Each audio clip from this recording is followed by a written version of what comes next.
આ તાલિબાન કે પાકિસ્તાનના દ્રશ્ય નથી હો, આ છે ગુજરાતનું ગોંડલ શહેર.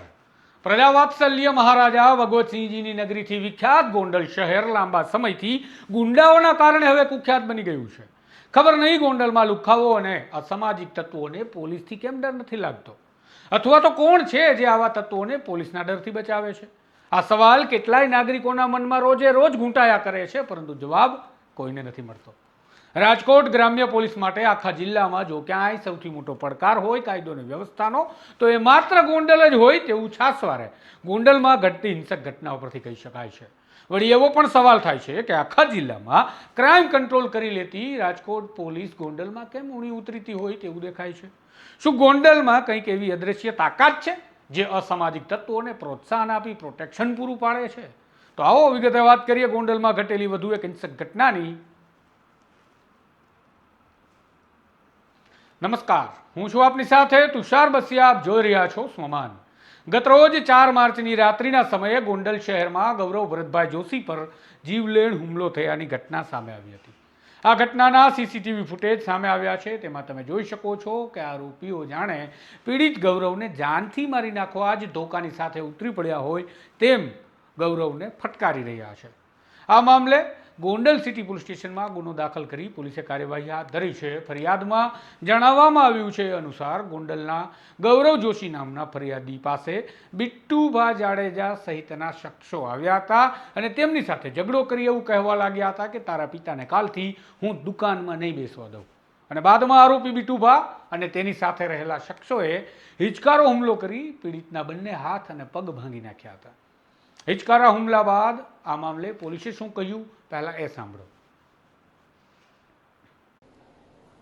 અત્યારે ફરિયાદી ગૌરવભાઈ ભરતભાઈ જોશીની ફરિયાદ લેવાનું ચાલુ છે.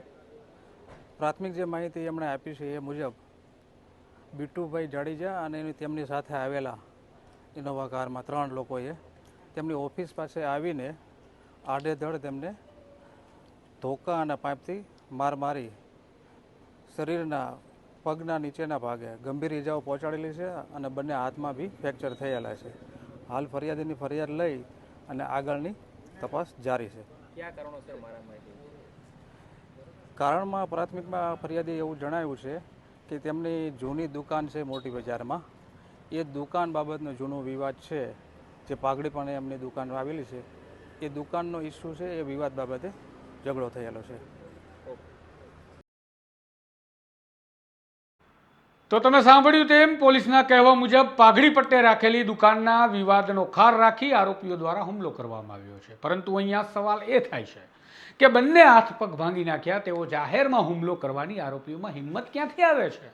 રાજકોટના જિલ્લા પોલીસ વડા તરીકે આઈપીએસ વિજયસિંહ ગુર્જરની નિયુક્તિ બાદ સતત તેઓ ગોંડલમાં ગુંડાગીરીને ડામવા માટે પ્રયત્નશીલ જોવા મળે છે.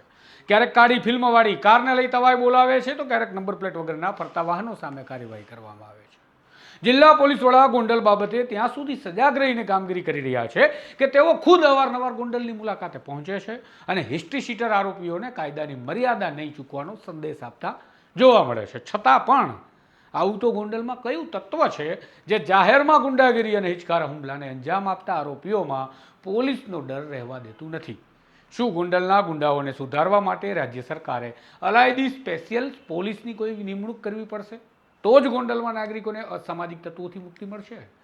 તમારું શું માનવું છે કમેન્ટ બોક્સમાં જરૂરથી જણાવજો. ચેનલ પસંદ છે તો ચેનલને સબસ્ક્રાઈબ કરવાનું ભૂલતા નહીં. નમસ્કાર.